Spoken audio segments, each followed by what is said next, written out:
Salam, selamat sore wanita Allah yang dikasihi Tuhan. Puji Tuhan.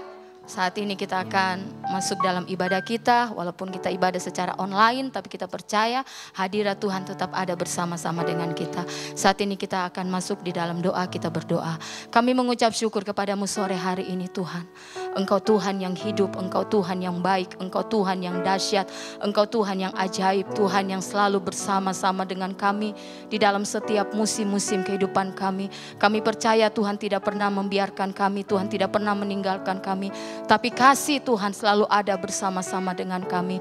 Kami mengucap syukur kepadamu sore hari ini. Kami datang kepadamu, kami menyiapkan hati kami, kami membawa hidup kami kepadamu Tuhan. Kami mau siapkan seluruh kehidupan kami untuk kami masuk dalam ibadah kami Tuhan.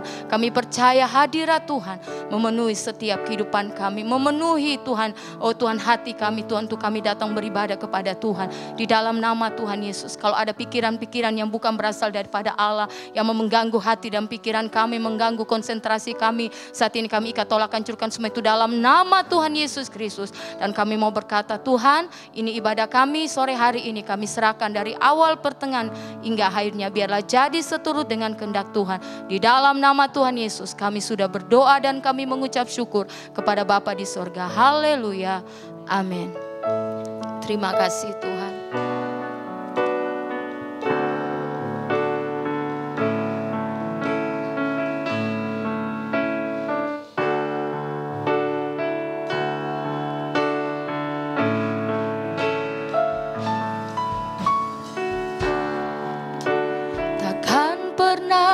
Ada kasih di dunia seperti kasih-Mu Tuhan.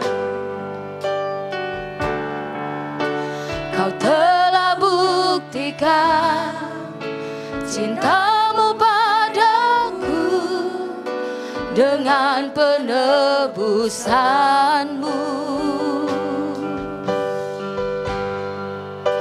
Jauh di lubuk hatiku ingin ku katakan, Kau selalu ada dalam hatiku, menemani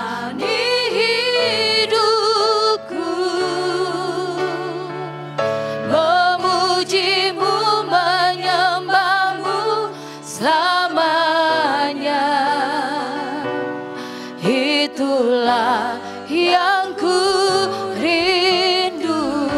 Ini yang selalu menjadi kerinduan kami Tuhan, untuk kami terus datang memuji menyembah Tuhan. Takkan pernah ada kasih di dunia seperti kasih-Mu Tuhan. Kau telah buktikan cinta-Mu padaku dengan penebusan-Mu. Jauh di lubuk hatiku ingin ku katakan,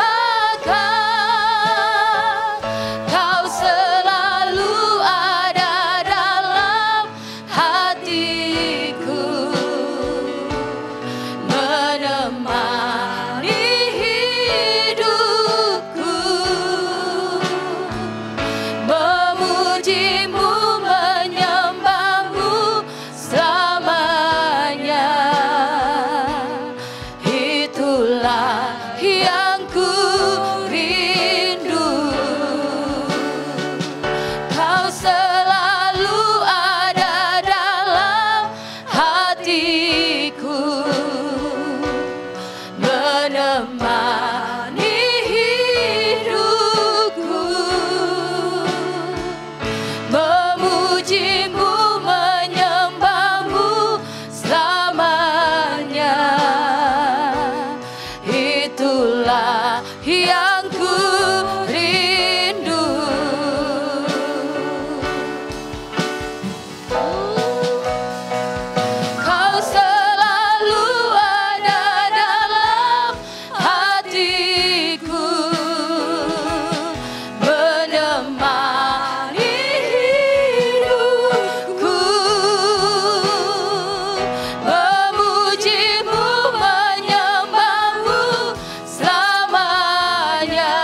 Tuhan. Kami tinggikan, kami agungkan, kami muliakan nama-Mu Tuhan.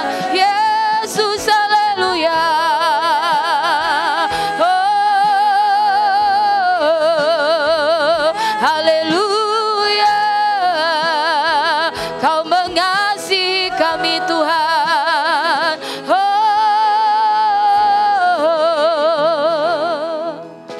Terima kasih buat cinta Tuhan yang begitu besar kami boleh alami sampai detik ini dalam hidup kami Tuhan. Kami hanya berkata Tuhan, kami tidak pernah bisa membalas kebaikan Tuhan. Kami tidak pernah bisa membalas kasih Tuhan. Hanya hidup kami serahkan kepada Tuhan. Hanya hidup kami persembahkan kepada Tuhan. Hanya untuk menyenangkan dan memuliakan nama Tuhan. Saat ini kami mau lebih lagi Tuhan untuk memuji-muji Tuhan. Bersorak bagi nama Tuhan. Sebab kami percaya Tuhan bertata di atas puji-pujian kami. Terima kasih Tuhan, di dalam nama Tuhan Yesus Kristus. Semua kita yang siap untuk memuji Tuhan lebih lagi, mari sama-sama katakan amin. Puji Tuhan. Kita bangkit berdiri semua. Kita percaya tak berkesudahan kasih setia Tuhan. Haleluya.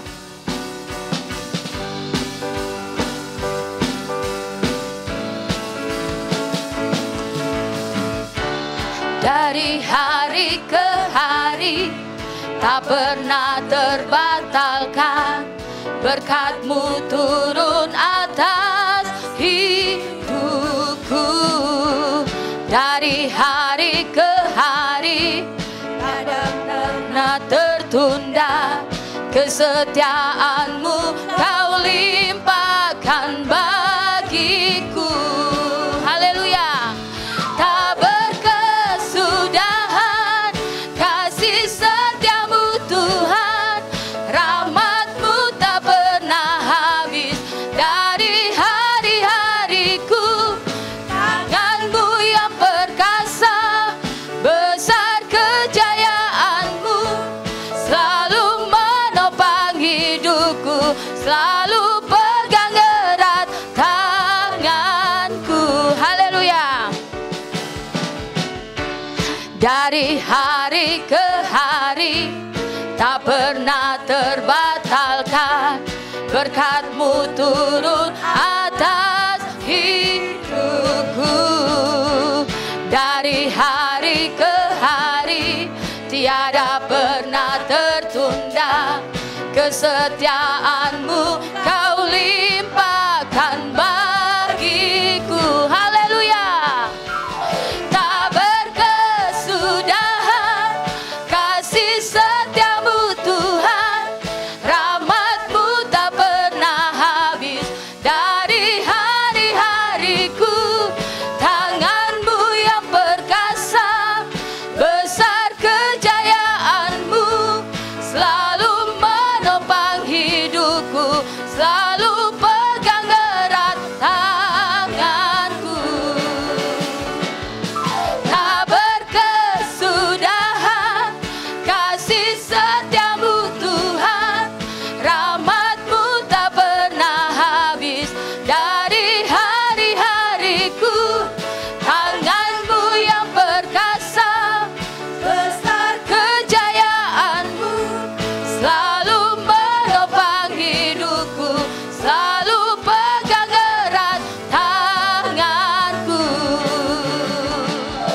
Tak berkesudahan, haleluya, kasih setia-Mu Tuhan, rahmat-Mu tak pernah habis dari hari-hariku. Tangan-Mu yang perkasa, besar kejayaan-Mu, selalu menopang hidupku, selalu pegang erat tanganku. Tak berkesudahan kasih setia-Mu Tuhan, rahmat-Mu tak pernah habis dari hari-hariku. Tangan-Mu yang perkasa, besar kejayaan-Mu, selalu menopang hidupku, selalu pegang erat tanganku. Haleluya. Puji Tuhan. Haleluya. Silakan duduk. Kita siapkan hati kita untuk diisi oleh kebenaran firman Tuhan. Terima kasih Tuhan. Apapun yang terjadi dalam hidup kami, kami percaya Tuhan yang selalu membela hidup kami. Terima kasih Tuhan. Terima kasih.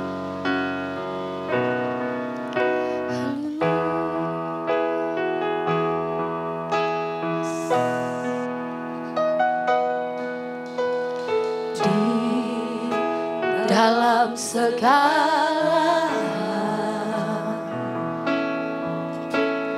janjinya tak berubah, apa yang sudah difirmankan terjadi saat kita percaya.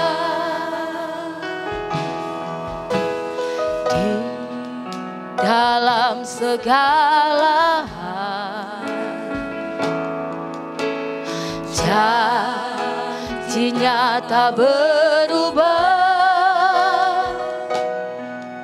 apa yang sudah difirmankan terjadi saat kita percaya. Meskipun 1000 tangan manusia menarikmu jatuh, namun Tuhan yang bela. Tangannya sanggup membuatmu naik ke gunung. Percayalah, Tuhan yang bela. Meskipun 1000 tangan manusia menarikmu jatuh, namun Tuhan yang bela. Tangannya sanggup membuatmu naik ke gunung. Percayalah, Tuhan yang bela. Terima kasih Tuhan. Di dalam segala janjinya tak berubah, apa yang sudah difirmankan terjadi saat kita percaya. Meskipun 1000 tangan manusia menarikmu jatuh, namun Tuhan yang bela. Tangannya sanggup membuatmu naik ke gunung. Percayalah, Tuhan yang bela.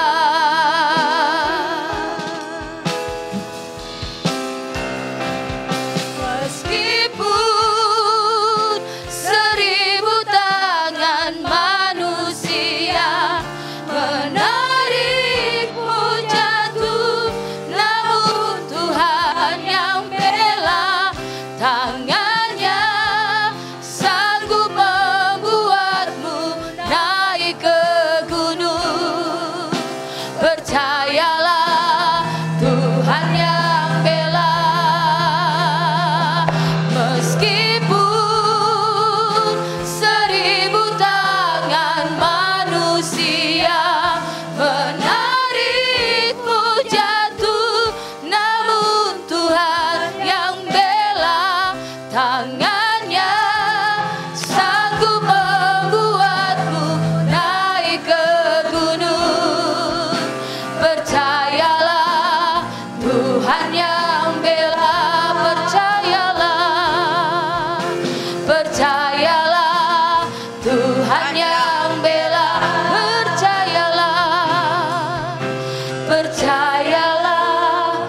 Tuhan yang bela. Terima kasih Tuhan buat jaminan-Mu bagi orang-orang yang sungguh-sungguh mengasihi Engkau, walaupun menghadapi persoalan apapun yang kami harus hadapi, tetapi kami tidak perlu bimbang, ragu, dan gentar. Kalau hidup kami menggenapi setiap kebenaran firman-Mu, selalu Engkau pasti akan mengadakan pembelaan. Karena bukan karena kuat dan gagah kami boleh ada di sini, tapi semua karena Roh-Mu Tuhan yang membuat kami boleh berada di dalam rumah Allah untuk memuji, menyembah-Mu. Apapun terjadi di luar sana tidak akan mengganggu ibadah yang kami kerjakan, yang kami tujukan kepada pribadi Allahku, yang kami sangat cintai, karena bukan kami dulu yang mengasihi Engkau, tapi Engkau lebih dulu yang mengasihi kami dan menemukan kami. Oleh karena itu kami tahu Tuhan, kalau Engkau memanggil kami untuk kami boleh mengenal pribadi-Mu, makin hari kecintaan kami bukan kepada hal-hal lahiriah, tetapi sungguh Tuhan, hanya Engkau yang kami andalkan. Karena Engkau segala-galanya bagi kami. Kalau kami punya Engkau, menaruh Engkau benar-benar di dalam seluruh hidup kami, di seluruh pernikahan kami, keluarga kami, pelayanan kami, maka tidak ada satupun persoalan yang tidak sanggup Engkau selesaikan. Justru firman-Mu ini akan membuat kami terkagum-kagum. Karena benar-benar firman-Mu tidak pernah kembali dengan sia-sia. Engkau akan melaksanakan apa yang Engkau suruhkan. Justru di dalam kesesakan apapun, pertolongan kasih sayang-Mu sungguh sangat terbukti. Bahkan Engkau mengasihi Yerusalem. Apapun keadaan kami, Engkau sedang membentuk kami supaya apa yang menjadi kekurangan kami, Engkau yang memenuhkan segalanya, supaya pada saat Engkau datang, hidup kami sudah dipersiapkan, roh, jiwa, tubuh kami sempurna, tidak bercacat menjelang hari kedatangan-Mu, sehingga kami boleh bertemu dengan Engkau dalam suasana sukacita yang besar. Bukan hanya kami mengagumi kebesaran Tuhan, tapi kami boleh memasuki kerajaan Allah yang tidak ada duanya yang kami nantikan, sehingga kami berdoa supaya tidak ada seorang pun yang luput dari hari yang besar itu. Terima kasih, sekalipun kami masih harus hadapi masa yang sukar, tapi terang firman-Mu akan selalu menuntun kami di jalan yang benar, dan Roh Kudus akan memimpin kami sampai kami boleh mencapai hidup yang kekal, berjumpa dengan Engkau muka dengan muka untuk selamanya. Karena itu berkati setiap pemberitaan firman Tuhan. Kami sudah memuji menyembah-Mu, dan sekarang izinkanlah Tuhan Engkau berikan pesan firman-Mu sendiri. Hamba-Mu hanya alat-Mu saja untuk menyampaikan apa yang menjadi isi hati-Mu, dan siapkan tanah hati kami para pendengarnya di rumah masing-masing, supaya membuka hati kami untuk menerima firman itu dengan hati yang lembut dan rendah, sehingga berkuasa menyelamatkan jiwa kami untuk sampai kepada pembentukan hidup kami menjadi serupa dengan gambarnya Tuhan dalam kemuliaan yang besar. Jikalau masih ada roh yang lain mengganggu jalan pemberitaan firman ini, kami tolak, hancurkan semua dalam nama Yesus. Dan biarlah Engkau sendiri yang mengurapi kami semua, mulai dari hamba-Mu sampai kepada para wanita-wanita yang mendengar di rumah masing-masing. Dan semua yang siap diberkati oleh firman Tuhan, katakan amin. Ya, shalom ibu-ibu sekalian yang ada di rumah. Kita sudah memasuki bulan ke-8 ya. Kita bicara tentang resolving kalau tidak salah. Ya, bahasa Inggrisnya itu, bahasa Indonesianya menuntaskan. Bagaimana cara Tuhan menuntaskan? Ayo kita periksa. Kita baca lebih dulu di Amsal. Ya, di sini dikatakan menjadi orang bijak itu yang menyelesaikan masalah. Jadi orang bijaksana yang menyelesaikan masalah, bukan orang bodoh. Jadi orang bodoh itu yang membuat masalah. Jadi kita menjadi istri, ibu, wanita yang bijak atau yang bodoh. Sebab yang bijak, dia akan bisa menyelesaikan masalah. Bukan karena kita kuat, tidak. Tapi karena bersama dengan firman yang kita diajarkan setiap kali, dan bersama dengan tuntunan Roh Kudus, itu yang akan membuat kita bisa menyelesaikan masalah. Dan bukan membuat masalah. Jadi masalah pasti ada, karena kita hadapi masa yang sukar dan hari-hari yang jahat. Tapi bagaimana menuntaskannya supaya kita menjadi keluarga yang berbahagia. Kita baca dulu Amsal 14 ayat 1. Istri yang bijak memelihara rumah tangganya. Istri yang bebal menghancurkan keluarganya dengan perbuatannya sendiri. Nah, dia yang membuat masalah. Sehingga keretakan itu pasti terjadi. Tapi kalau seorang mungkin keluarga yang punya masalah itu karena belum mengenal siapa pribadi Tuhan. Tapi kita diberi ruang khusus Petra Women untuk bagaimana menangani kalau ada masalah terjadi dalam keluarga. Sehingga istri yang bijak menyelesaikan masalah, bukan tambah membuat masalah tambah ruwet. Ayat yang kedua dikatakan cara hidup yang benar menunjukkan sikap takut dan hormat akan Tuhan. Jadi cara hidup yang benar. Makanya bagaimana seorang istri bisa menyelesaikan masalah? Kekuatannya adalah di cara hidup yang benar, menunjukkan sikap takut dan hormat akan Tuhan. Ini harus dimiliki. Kalau ini tidak dimiliki, kita akan terpancing untuk meladeni gitu ya masalah-masalah itu dengan pikiran sendiri, kekuatan sendiri, kemauan kita sendiri. Tapi kalau kita tahu ada rahasia besar yang bisa menuntaskan setiap masalah apapun yang terjadi, karena itu harus terjadi, karena sudah dikatakan bahwa besi menajamkan besi, manusia menajamkan sesamanya. Jadi kalau Anda tidak mau dipertajam, tidak mau kena masalah, jomblo aja, sehingga saudara menyelesaikan masalah sendiri. Nah, masalah sendiri, tapi nanti dengan siapa lagi? Pasti ada. Apakah dengan orang tua ataukah dengan sesamanya? Bahkan tidak tertutup kemungkinan akhirnya cari teman sejenis, sehingga terjadilah kecemaran. Itulah hubungan yang tidak wajar. Mulai hanya curhat-curhat, lama-lama jadi cubit-cubitan, dari curhat menjadi cubit-cubitan. Akhirnya dicubit sama iblis, kena perangkap. Ini yang terjadi, makanya jangan bilang orang muda atau orang tua. Kalau tidak hati-hati, saudara tahu bahwa perkawinan LGBT itu sudah diresmikan di barat ya. Itu dikawinkan massal. Jadi inilah tadi ada hal-hal yang kita harus hadapi masa yang sukar ini hanya dengan terang firman dan Roh Kudus yang akan memimpin kita untuk mencapai kekekalan.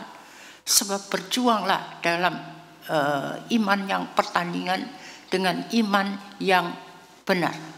Dan rebut itu hidup kekal. Jangan bertanding hanya untuk sesaat kita menang di sini, tapi tidak sampai tujuan akhirnya kita miss. Sedangkan Alkitab bilang bukan langkah awal yang penting, tapi langkah akhir itu yang penting. Jadi cara hidup yang benar ini loh yang harus kita tata sekarang. Sedangkan cara hidup yang serong, berarti yang menyimpang ya, yang tidak benar, berarti menghina Dia yang menjadi pencipta nikah. Kalau Tuhan tidak menciptakan nikah, ada pernikahan? Tidak ada. Biar saja sendiri-sendiri. Adam sendiri, nanti di kebun sendiri, Hawa di kebun sendiri. Nah, tapi Tuhan tidak mau. Tuhan tahu ada keperluan-keperluan yang supaya manusia itu jadi bahagia. Tapi sayang, kebahagiaan itu disalahgunakan dengan tidak mentaati firman-Nya. Jadi penting sekali untuk mendengar firman. Sebab bagaimana mau menaati kalau kita tidak pernah mendengar firman? Bagaimana mau mendengar firman kalau tidak diajarkan? Betul? Sebab itu kita perlu banyak berdoa supaya dari pengembalaan ini selalu keluar ajaran firman yang menuntun kita sampai bagaimana caranya untuk menghadapi masa yang sukar dan diberi jalan keluarnya. Kita lanjut sekarang ya. Di dalam terjemahan yang lain, Amsal 14 ayat 2 itu dikatakan, berbuat benar berarti menghormati Allah. Berbuat dosa berarti menghina Dia. Jadi ini ada patokannya. Siapa yang berbuat dosa? Orang yang tahu melakukan yang baik tapi tidak melakukan, itu dosa. Jadi kalau kita sudah diajar firman Tuhan harusnya begini dan begitu tapi dilanggar, ya saudara sendiri yang tergolong menjadi menghina Tuhan karena terus meneruskan hidup yang salah, menyimpang tadi itu. Dalam terjemahan yang lain lagi, Amsal 14 ayat 2, orang yang jujur, takut dan hormat kepada Tuhan Allah. Orang yang hidupnya tidak lurus, serong ya, tadi menghina Dia. Jadi makanya ini tadi harus ada kejujuran. Benar-benar takut dan hormat kepada Tuhan Allah atau takut kepada suami. Tapi di belakang suami lain kiprahnya. Anak-anak juga begitu. Di muka orang tua, wah dia sepertinya menurut. Tapi di belakangnya lain lagi. Ini perlu didengar oleh ibu-ibu sekalian, sehingga kalau Anda tidak sungguh-sungguh dengan Tuhan, ada takut dan hormat kepada Tuhan melalui proses keluarga untuk menghormati suami, maka anak-anak akan meniru. Ini kejadian. Anak ini kelihatannya lugu sekali, seperti cewek gitu ya. Tapi tingkahnya itu berbeda. Dia punya banyak teman cowok untuk bersenang-senang di luar, sehingga sekolahnya tidak diperdulikan. Nah, ibunya berdoa, bagaimana caranya? Akhirnya dicoba sekolah di Pelita Kasih. Tapi dengan yaitu tadi, karena itu masih dalam pembentukan, sebentar mau sekolah, sebentar tidak. Dengan segala macam caranya dia. Bahkan bagaimana mau pelajaran masuk kalau begadang, subuh baru pulang, kemudian masuk kelas jam berapa? Jam 7 ke 8 ya. Nah, pokoknya bagaimana? Nah, nanti pulang juga begitu.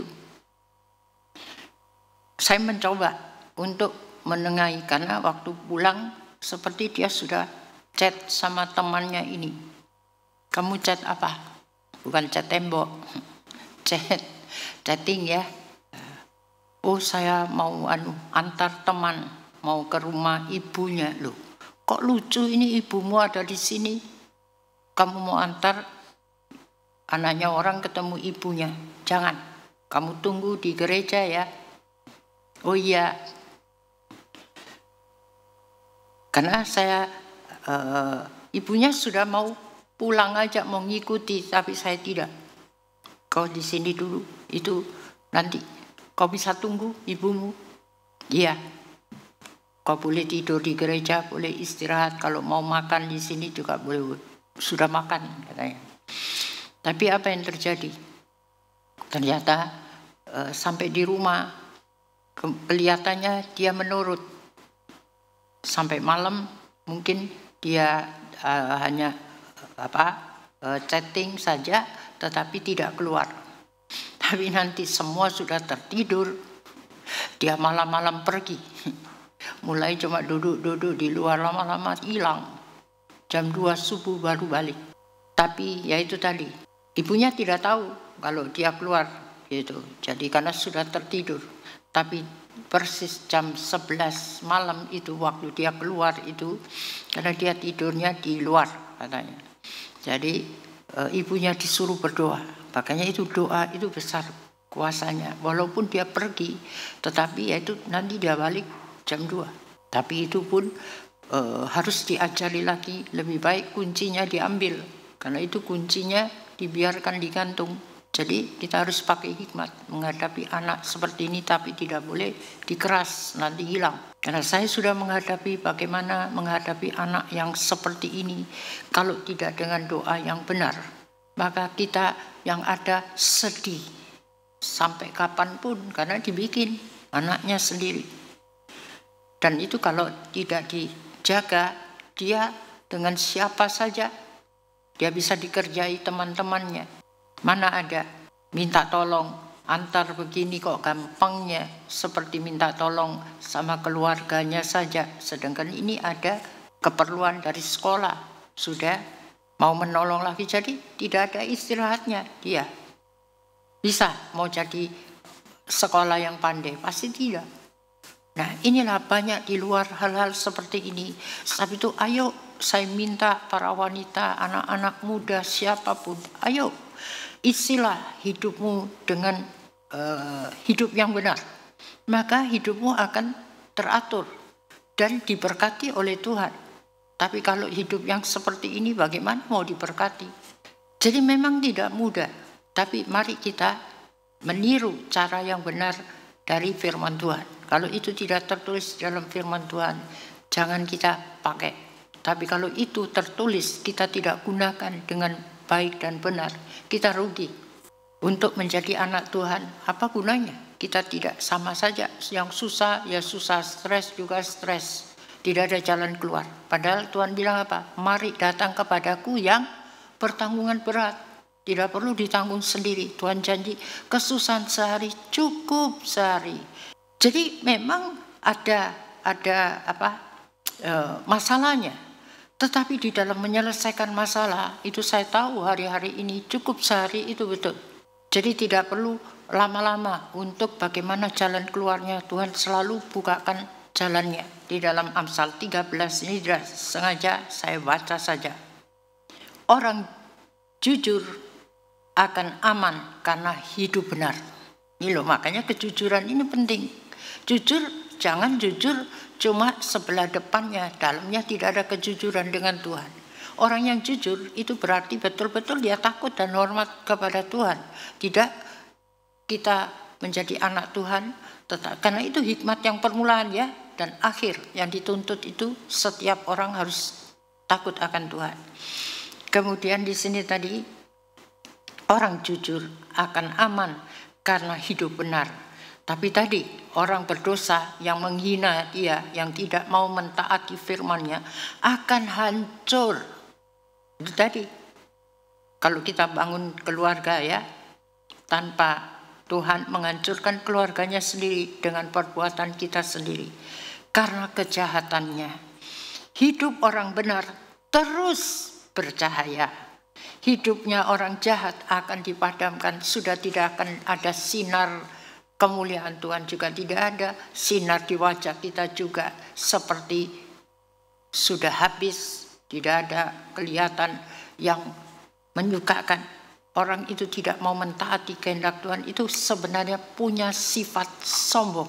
Nih ayat 30, saya cuma tiba-tiba baca saja, makanya apa yang Tuhan suruh bicara saya bicara. Sifat sombong menimbulkan pertengkaran.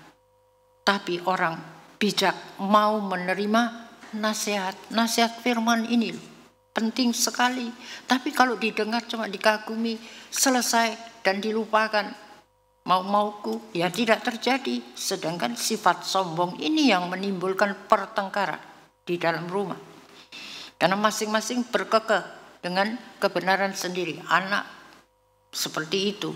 Mungkin suami juga punya pendirian. Nah, Anda sebagai istri atau ibu juga sama-sama karas, itu katanya toh. Tapi di sini kita harus tahu bahwa mengapa hal itu bisa terjadi. Ini ayat 13. Siapa meremehkan ajaran akan menanggung akibat.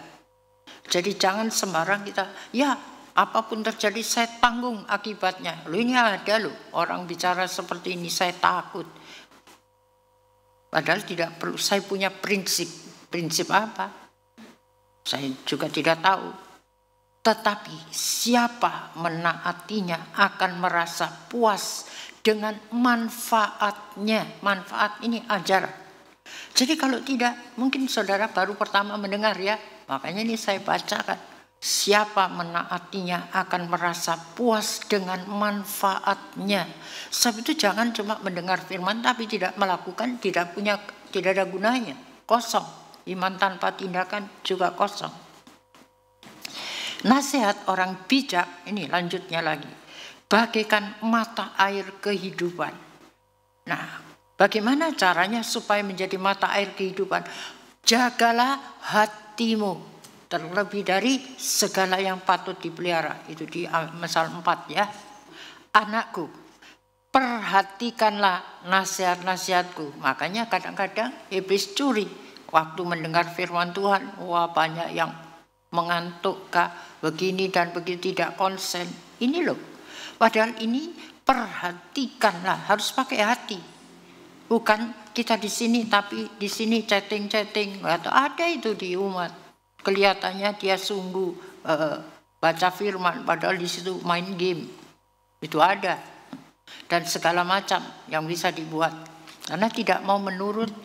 Matikan, tapi masih terus dijalankan.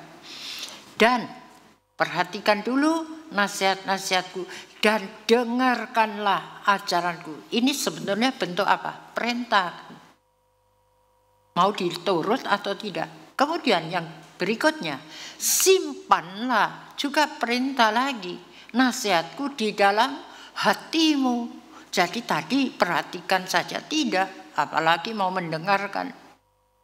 Mendengarkan itu mentaati loh. Bukan dengar, dengarkanlah ajaranku, simpanlah nasihatku di dalam hatimu, dan jadikanlah, masih terus perintah, sebagai pengukur dalam tiap langkah hidupmu. Jadi ukurannya ini firman ini loh. Kalau kita nuruti betul-betul, makanya saya menggebu-gebu untuk baca ini terus, karena saya sudah alami setiap hari. Bukan setiap bulan atau setiap, wah kalau ini bulan apa, kita hati-hati. Nanti bulan depannya lupa lagi. Jadi apa yang sudah difirmankannya itu kita simpan. Dan nanti kita akan terima yang baru. Sehingga firman Allah itu selalu membaharui roh dan pikiran kita. Kemudian di sini, karena, kenapa ini mesti dijadikan pengukur? Karena seluruh nasihat dan pengajaranku, bukan sembarang firman, memberi hidup bahagia, ini loh, bagi yang menyelami, artinya bukan sambil menyelam minum air, itu lain lagi. Sambil masak, sambil dengar firman, ya tidak mau kalau connect, mana nanti, atau masalahnya yang keasinan, ke apa. Dan mendatangkan kesegaran bagi tubuh, walaupun tidak olahraga. Nah, saya sudah alami, saya baca firman ini dari malam sampai subuh, jam 6 kah, jam 7 itu. Saya baru lepaskan. Untuk saya mau taruh dulu. Sedikit, tapi tidak yang sampai bagaimana tidur, bagaimana tidak bisa. Kemudian, jagalah hatimu dengan waspada, karena hati menentukan segala pilihan hidupmu. Jadi dimulai dari hati. Jadi di sini ayat 24-nya, jangan mengucapkan kata-kata dusta tertuju kepada Tuhan. Kalau sudah kepada Tuhan saja kita ingkar janjinya, apalagi kepada pasangan atau kepada orang tua, kepada anak, semuanya, kepada sesama. Buanglah ucapan yang tidak benar. Yang tidak benar bukan sembarang ucapan. Kalau mau membisu sudah saya di rumah cuma saja. Di rumah ada juga kok anak yang terganggu kalau ketemu saya. Senyum, nyanyi, tapi nanti diem lagi. Kemudian saya tanya, kenapa sih kok itu Mi? Tidak tahu, roh malas ada sama saya. Coba lihat, dia tahu roh malas ada padanya. Ya usir, kenapa mau ditunggangi roh malas? Jadi makanya ini tadi, kalau kita mau jaga hati waspada, karena hati itu menentukan segala pilihan hidupmu, dan jangan mengucapkan kata-kata yang tidak benar.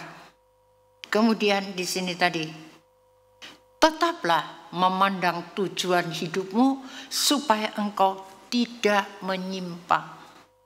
Ini loh. Kalau domba menyimpang ada tongkat gembala, bukan? Untuk dibalikkan. Sebab itu saya sudah membacakan. Coba saya ingin baca sekali lagi. Pengkhotbah 12 ayat 11. Ajaran orang-orang bijak bagaikan tongkat seorang gembala yang dipakainya bukan untuk memukul domba-domba, tidak, untuk membimbing dan mengarahkan domba-dombanya. Tidak ada kambingnya lagi. Sebab ini tongkat ini hanya dipakai untuk gembala, domba. Tapi kalau kambing nyelonong, ya dia bisa pergi. Kemudian biarlah setiap pepatah, ini petunjuk saja ya, yang aku berikan sebagai penasehat dan gembala, nih, tertanam dalam pikiran setiap pelajar yang mau belajar. Jadi yang nggak mau belajar kan ada gurunya. Gurunya ya firman ini tadi yang mengajar kita dan mengarahkan mereka untuk hidup benar. Loh ini loh. Jadi kalau kita tidak ada yang mengarahkan, tidak ada firman yang diajarkan, bagaimana kita mau tahu hidup benar? Sedangkan setiap hari kita bertemu dengan orang-orang yang tidak benar. Betul? Tidak semua orang benar. Di gereja pun orang tidak benar banyak kok. Sesudah mengetahui semua itu, inilah kesimpulannya. Takut dan hormatlah kepada Allah dan taatilah segala perintahnya. Itulah kewajiban kita yang utama. Jadi kalau utama jangan dijadikan nomor 2. Maka saudara tidak akan ketemu kebahagiaan. Sebab Allah akan menghakimi segala perbuatan kita yang baik maupun buruk, bahkan yang tersembunyi. Sebab itu apa artinya kita menyembunyikan segala yang buruk, baik secara pribadi atau dalam pernikahan atau dalam berbisnis atau dalam apa saja, pelayanan, itu semua bisa terjadi. Ayat 8.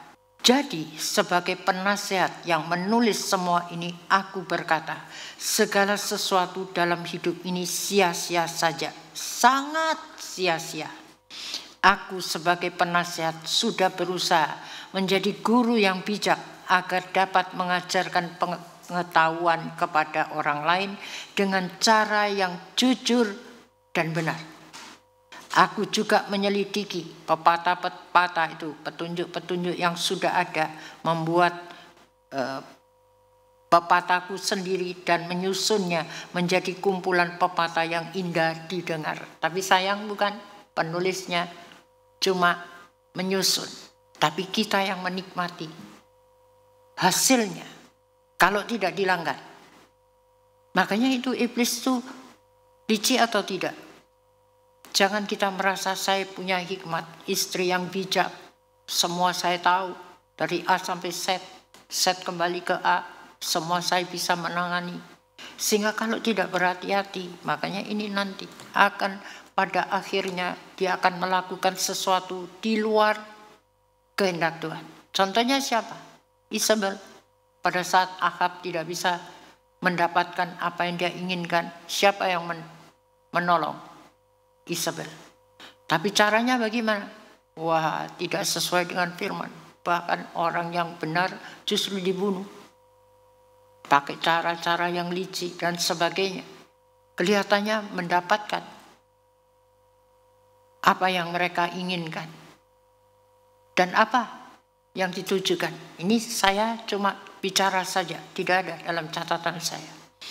Milik pusaka, betul? Yang dipertahankan oleh Nabot. Itu akan ditukar untuk dijadikan kebun sayur. Mau berapa saja. Bayangkan itu loh. Jadi jangan sampai apa yang kita sudah terima firman pengajaran ini, tidak semua orang bisa mengerti. Tapi jangan berkat ini kita tukar dengan kebun sayur yang kelihatannya segar, tetapi tidak akan menolong kita. Justru membuat kita sendiri nanti rugi besar. Kalau kita tahu hal ini, makanya ini tadi. Sebab Allah akan menghakimi. Kamu anak Tuhan. Berapa lama kamu bergereja? Berapa lama kamu dengar firman pengajaran? Mana hasilnya? Jangan yang tumbuh rumput duri. Karena kenapa? Bengkok hatinya. Saya menemukan lagi di sini begini. Orang yang merencanakan kejahatan akan sesat. Tetapi orang yang merencanakan kebaikan akan memperoleh rahmat dan ketentraman. Tunggu dulu, saya carikan yang tadi itu. Orang yang bengkok hati menempuh jalan yang penuh duri. Jadi mereka sendiri yang menempuh karena hatinya sudah bengkok. Tidak mau meluruskan dengan ajaran yang sudah diajarkan. Dan perangkap, ini loh, bukan cuma menempuh jalan penuh duri dan perangkap jebakan. Tetapi orang yang menyayangi jiwanya akan menjauhkan diri dari jalan itu. Dia sudah tahu kok itu jalan penuh duri. Tapi enggak apa-apa, jalan saja. Sebab itu dalam ayat 6, ajarlah seorang anak untuk memilih jalan yang benar. Maka setelah dewasa ia akan tetap berada di jalan itu. Jadi bukan jalan yang penuh duri tadi itu. Tapi sudah mengerti jalan apa yang harus ditempuhnya. Ayat 3. Orang yang berhati-hati mempertimbangkan kesulitan-kesulitan yang mungkin harus dihadapinya. Makanya kita hadapi masa yang sukar. Sudah ditulis itu. Dan hari-hari yang jahat. Jadi bagaimana cara menghadapinya? Dan bersiap-siap untuk itu. Tapi orang yang berpikiran picik, bertindak sembrono. Makanya ini kita tidak bisa mau membuang-buang waktu. Dan menderita akibatnya. Jadi bukan orang lain, tapi kita sendiri. Makanya itu kita harus waspada. Dan berusaha untuk menempuh jalan hidup yang benar. Saya akan lanjut saja ya di sini. Coba kita baca Yakobus pasal 5 ayat yang ke-12. Menghormati Allah dalam perkataan dan janji. Itu judulnya. Saudara-saudari, perhatikanlah hal penting ini.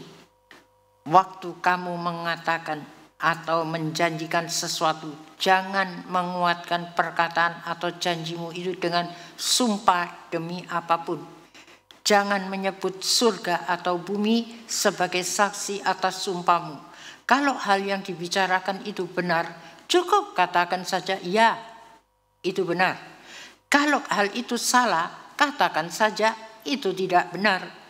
Karena kalau kamu mengatakan lebih daripada itu, kamu akan cenderung berdosa seperti orang munafik. Orang munafik itu siapa? Ahli Taurat, Farisi, itu semua orang munafik.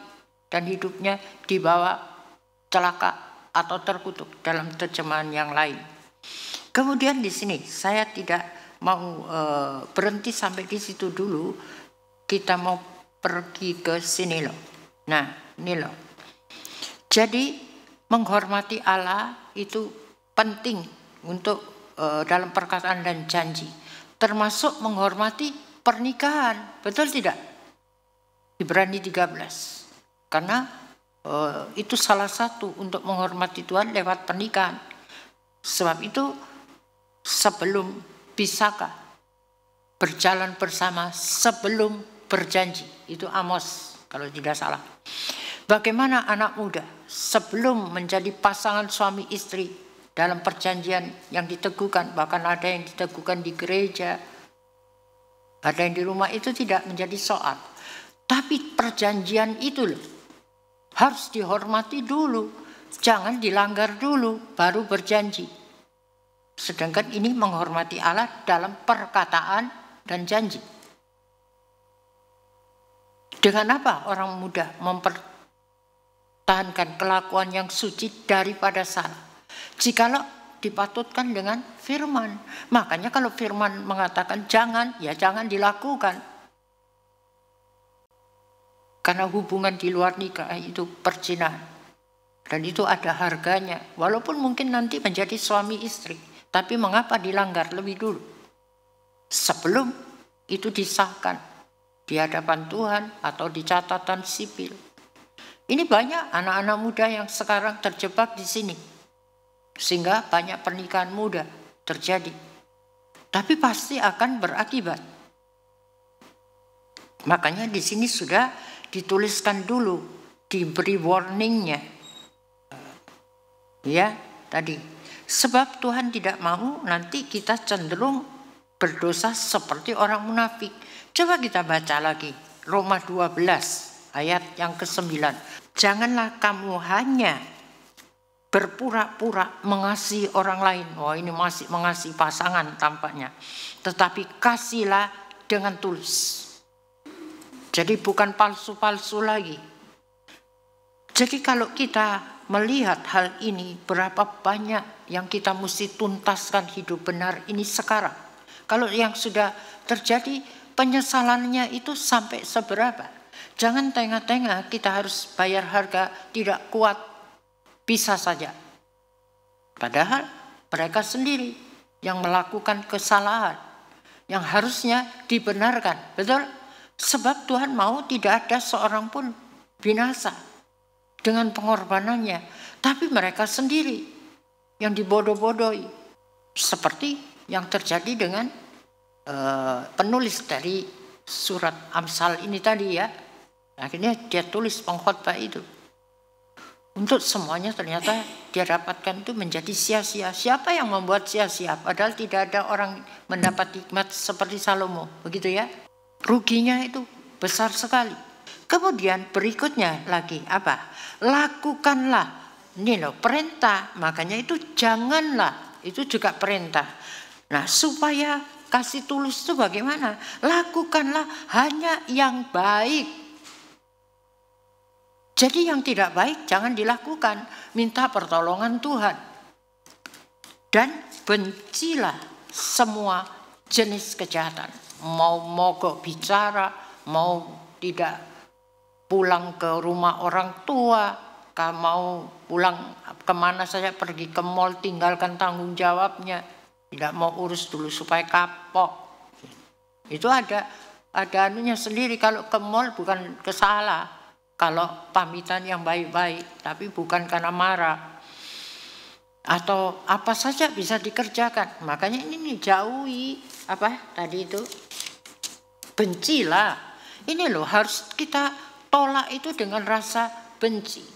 Kemudian di sini tadi, sebagai saudara-saudari seiman yang sudah bersatu dengan Kristus, hendaklah, ini perintah lagi, kamu semua saling mengasihi dengan sepenuh hati. Jadi tidak boleh pura-pura tadi itu. Pura-pura namanya setengah hati, betul atau tidak? Di luar masih suami istri. Bahkan mungkin kalau pergi bareng ya kelihatannya, tapi di rumah wah seperti apa? Katanya kucing sama anjing, tapi kucing sama anjing saya rukun. Loh betul, ini betul. Makanya hal-hal yang diumpamakan, kalau itu tidak betul ya saya bilang tidak betul. Ini satu hal yang kelihatannya itu biasa kok, itu memang begitu. Tapi buat orang yang betul-betul melakukan kehendaknya, kita akan diberi sesuatu yang baru untuk kita nikmati. Kemudian di sini juga hendaklah kamu berusaha, ini loh, menghormati semua saudara seiman melebihi diri sendiri. Ini hukumnya malah mengasihi itu seperti Tapi ini lebih lagi, hendaklah kamu berusaha untuk menghormati. Menghormati saja tidak, mengasihi juga tidak, apalagi menghormati. Oh, itu sudah, kalau kita baca ini, kita rugi sekali. Dengan saudara seiman loh.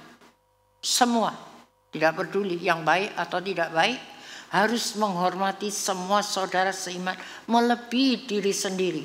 Nah ini loh. Mulai dari rumah kita. Bagaimana orang lain? Orang lain, oh cuek. Tapi mulai dari Yerusalem, bukan? Tinggal di situ dulu sampai Roh Kudus memenuhi.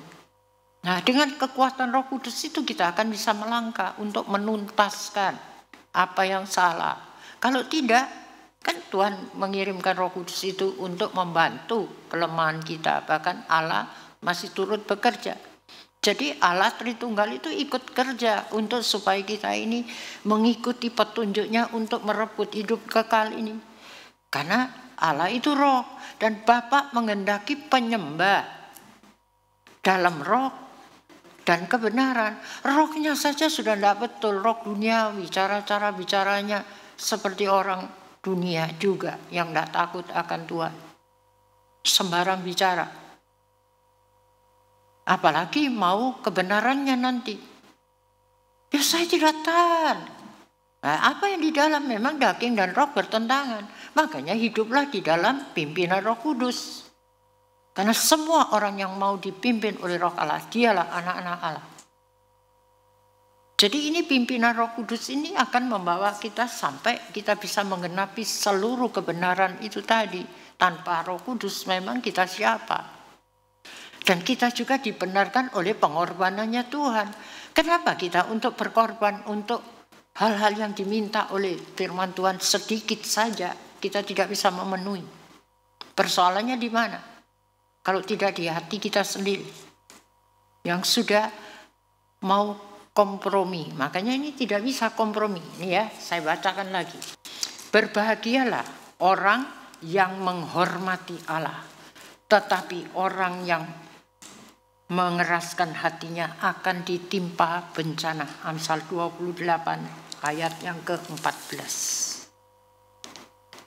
Kemudian di sini ayat 13-nya, orang yang menyembunyikan kesalahannya tidak mungkin berhasil. Makanya kesalahan harus dibuka, diakui dan ditinggalkan. Tetapi jika ia mengakui kesalahannya dan meninggalkannya, tidak cukup kita ya saya menyesal Tuhan kenapa tadi saya salahnya begini, tapi diulang lagi, ia akan diberi kesempatan baru. Wah, enak atau tidak? Kesempatan baru. Makanya itu tadi Saulus bukan contohnya, dia dapat kesempatan baru sehingga dia bisa menulis juga walaupun dia belum menikah, tidak menikah, tapi dia bisa menatakan bagaimana pernikahan yang kudus itu yang harus dihormati. Orang yang cepat naik darah, makanya ini tadi kalau tidak ada Roh Kudus, ini semua orang emosi, punya ego yang tinggi. Apalagi kalau tidak salah disalah-salahkan, wah bisa naik darah. Orang yang cepat naik darah menimbulkan perkelahian dan terlibat dalam berbagai kesulitan. Terlibat nanti. Bukan cuma orang yang dimarahi, tapi sendiri yang suka marah tadi itu terlibat berbagai kesulitan. Kesombongan kalau tidak cepat disadari, kesombongan berakhir dengan kejatuhan. Tapi kerendahan hati mendatangkan kehormatan. Siapa yang menghormati? Bapak menghormati. Di mana aku berada, pelayanku harus ada di sana. Kalau kita melayani lewat keluarga, itu satu pelayanan juga. Kalau itu dilanggar, Bapak tidak akan menghormati. Kemudian di sini tadi lagi, orang yang membantu pencuri. Ini iblis itu pencuri damai sejahtera, bukan pencuri sukacita, pencuri kebenaran. Makanya kalau kita bantui dia, tidak mau taat kehendak Tuhan, itu namanya membantu pencuri. Sesungguhnya membenci dirinya sendiri, bukan membenci orang lain. Karena pencuri itu cuma datang untuk apa? Mencuri, membunuh, membinasakan. Karena walaupun ia mengetahui akibatnya, ia tetap melakukannya. Ini loh. Jangan sampai kita di hadapan Tuhan sudah diajari, jangan kita bantu yang salah. Apa yang salah harus ditinggalkan. Takut terhadap manusia merupakan perangkap yang berbahaya. Tapi mempercayakan diri kepada Allah mendatangkan keselamatan. Orang benar membenci kejahatan orang jahat. Orang jahat membenci kebenaran orang benar. Ini loh. Jadi saudara mau bantu yang mana? Membantu pencuri tadi sama dengan orang jahat membenci kebenaran yang orang benar. Tapi kalau kita di pihak Tuhan, siapa lawan kita? Tidak ada. Itu orang benar membenci kejahatan orang jahat. Itu harus dikerjakan. Nah, pasal 30 ayat 5. Setiap firman Allah adalah benar. Allah membela semua orang yang datang kepadanya untuk memohon perlindungan. Jangan menambahkan apa-apa kepada firman-Nya. Kalau engkau ditegurnya dan engkau kedapatan sebagai pendusta, ini tadi membantu pencuri, memihak kejahatan. Karena berbuat benar sama dengan menghormati Tuhan. Kita mungkin diajar menghormati Tuhan itu duduk manis, jangan pangku kaki. Itu ada, pendeta yang mengajarkan itu juga ada. Tapi kalau saya kesadarannya saja. Bahkan kalau tentara bagaimana? Bisa sembarangan. Tidak, berdirinya aja kepada siap, laksanakan. Dan siapnya dulu, begitu ya. Saya dulu tidak mengerti ada security memang bekasnya tentara atau bagaimana. Siap. Jadi kalau saya minta suruh apa, siap. Pakai kata siap. Makanya saya belajar, oh begitu ya. Kita harus tetap terus siap menyambut kedatangan Tuhan. Makanya apa yang masih belum benar kita tuntaskan. Amsal 15 ayat 9.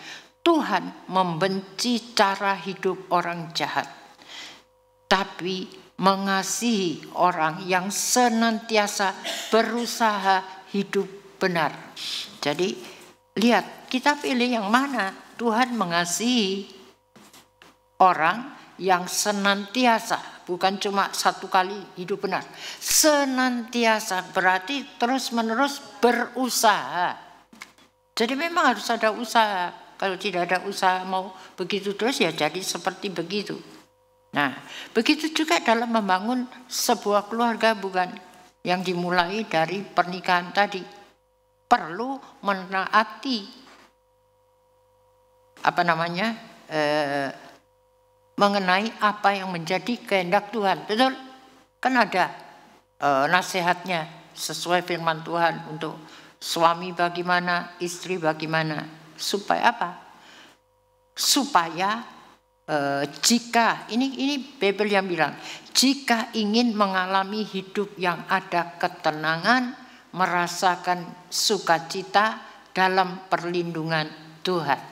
Ini tadi, untuk apa kita punya rumah tangga tapi sebenarnya tidak ada ketenangan, tidak ada damai sejahtera, tidak ada sukacita? Berarti tidak dalam perlindungan Tuhan, karena iblis yang garu terus. Roma 14 ayat 17 dan 18. Biarlah kamu hidup dipimpin oleh Roh Allah, karena kita sudah menjadi warga kerajaan Allah, sehingga kita tidak bisa hidup menurut kemauan kita sendiri. Ini loh. Jadi kalau masih mau menurut kemauan kita sendiri, kita tidak tergolong warga kerajaan Allah. Kita cuma punya kerajaan keluarga kita sendiri. Kemudian bila kita mengutamakan hal-hal itu dalam melayani Kristus, tentu melayani pelayanan dalam keluarga tadi, tentu kita menyenangkan hati Allah dan diterima orang lain, diterima suami kah, anak-anak, cucu, sesama dan lain. Itu proses untuk diterimanya. dengan baik juga. Akhirnya terjadilah kerukunan dan kesana Tuhan memerintahkan berkat dan kehidupan. Pernikahan itu jadi hidup. Bukan pernikahan yang mati, tidak ada saling tegur sapa. Waduh, itu saya tidak bisa bayangkan itu rumah tangga yang bagaimana. Jalan sini, situ ke sana, pakai jalur anak lagi, sampaikan papa, sampaikan mama. Kenapa enggak sampaikan pada Yesus? Harusnya gitu. Supaya Yesus yang mempersatukan, Yesus yang menyelesaikan. Itu baru benar. Ayat 19.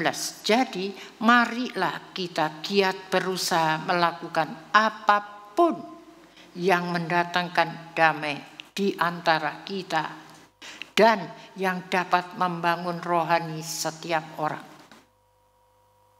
Jadi tidak mudah memangnya. Bagaimana kita mau membangun rohani seseorang sedang di rumah saja tidak bisa bangun rohaninya yang ada di dalam rumah. Setiap hari yang ada piring terbang, ke apa terbang, nanti orangnya akhirnya terbang juga. Nah, Amsal 16 ayat 7, coba kita lihat. Ketika cara hidupmu menyenangkan Tuhan, musuh-musuhmu pun dibuatnya berdamai denganmu. Musuh di dalam diri kita lebih dulu. Jangan musuh orang, karena musuh kita bukan manusia darah dagingnya, tapi itu penguasa di udara dulu yang bikin kacau keluarga kita. Makanya musuhnya di dalam kita dulu, yang dibuatnya berdamai denganmu. Ketika, makanya ini tadi, cara hidupmu menyenangkan Tuhan. Menyenangkan Tuhan tadi bagaimana? Berbuat yang benar. Hanya begitu ya, yang baik saja. Yang tidak baik jangan diikuti. Ayat yang 13. Perkataan yang benar menyenangkan hati raja. Makanya ini cari perkataan yang menyenangkan. Jangan perkataan yang melukai saja. Saling seperti itu ya. Panas hati itu kejam kan. Dia selalu tidak bisa pakai tangan, pakai perkataan. Supaya telinganya panas gitu. Kemudian dia mengasihi orang yang berkata jujur. Makanya perkataan yang benar itu menyenangkan hati raja. Kalau betul memang hatinya betul tulus untuk supaya mempertahankan keluarga, maka Tuhan itu mengasihi orang yang jujur itu tadi. Untuk pada akhirnya, jangan langkah awalnya. Mungkin langkah awalnya masih miring-miring, tapi ini loh firman Tuhan yang banyak gunanya. Terus dikatakan lagi, orang ayat 17, orang jujur menjauhkan diri dari kejahatan. Siapa yang hidup dengan jujur melindungi dirinya dari bahaya. Bahaya ini tadi loh, pertengkaran yang tidak ada habis-habisnya. Bagaimana caranya? Ayat 20, andalkan Tuhan dan taatilah nasihat yang bijaksana, maka engkau akan berhasil dan bahagia. Ini targetnya sebetulnya pernikahan itu. Dan pernikahan ini merupakan rahasia ya, yang dikaitkan dengan pernikahan anak domba dengan jemaat yang dipersiapkan. Bagaimana kalau menikahnya saja sudah tidak pernah dibereskan dengan yang baik, terus mau mempersiapkan diri di hadapan Tuhan, tidak mungkin bisa. Kita pasti akan tidak masuk dalam rencana Tuhan, karena pakaiannya saja sudah harus apa? Yang diberikan Allah loh. Lenan halus putih bersih berkilau-kilauan, itulah perbuatan benar dari orang-orang kudus. Yang mau dikuduskan, ya enggak mau, ya enggak bisa pakai pakaian itu, enggak cocok. Saya enggak cocok. Sedangkan pakaian kebenaran sendiri seperti pakaian kotor. Kenapa kita mau pakai pakaian kotor menghadap Tuhan? Ya pasti ditolak. Karena pakaian pesta ke pesta saja, saudara mau pakai pakaian rumah yang sudah tidak pernah dicuci. Ada?